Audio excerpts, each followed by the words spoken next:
আসসালামু আলাইকুম, সবাইকে স্বাগত জানাই নতুন একটি সংবাদ বিশ্লেষণে। পুরনো খেলার নতুন প্লেয়ার হতে আসেনি, এমনটি বলছেন নাহিদ ইসলাম। আগামী প্রধানমন্ত্রী অর্থাৎ এনসিপি থেকে যদি নির্বাচিত হন, আগামী দিনের প্রধানমন্ত্রী পদে তিনি জাতীয় সংসদের আসন অলঙ্কৃত করবেন, এমনটি গুঞ্জন শোনা যাচ্ছে। এরই মাঝে পঞ্চগড় সহ উত্তরবঙ্গের বেশ কিছু জেলা পদচারণা মিলেছে নাহিদ ইসলাম, সার্জিস আলম এবং হাসনাত আবদুল্লাহ সহ এনসিপির নেতৃবৃন্দের।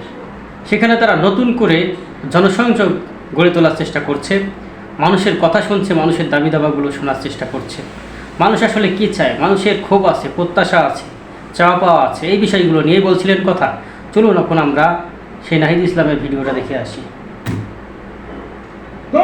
প্রশাসকদের মতো আচরণ করে তার পরিণতিও ফ্যাসিস্ট মুজিববাদীদের দোষরদের মতোই হবে। 18 সালের যারা ডিসি ছিল, যারা ভোট ডাকাতি করেছিল, তাদের কি পরিণতি হয়েছে? যারা 18 সালের নির্বাচন কমিশনার ছিল, তাদের কি পরিণতি হয়েছিল? যারা 18 সালের ভোট ডাকাতি করেছিল তাদের কি পরিণতি হয়েছিল? যারা নির্বাচন কমিশনার ছিল, ইতিমধ্যে আমরা দেখেছি 2জন নির্বাচন কমিশনার গ্রেপ্তার হয়েছেন। পাশাপাশি যে সকল বিভাগীয় কমিশনার, জেলা পরিষদের জেলা প্রশাসক সহ বেশ সিটি কর্পোরেশন, যে দেশ জুড়ে যে সকল সিটি কর্পোরেশন রয়েছে, সে সকল সিটি কর্পোরেশন আওয়ামী লীগের নিয়োজিত মেয়ররা তারা কোন অবস্থায় দেশ ছেড়ে পালিয়েছেন তা আপনারা দেখতে পেয়েছেন বা জানেন।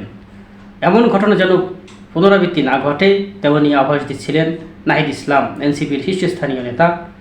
তার এই বক্তব্যে নতুন করে কি জেগে উঠবে রাজনৈতিক দলগুলো যারা মূলত হাঙ্গামা চালাচ্ছে বর্তমানে?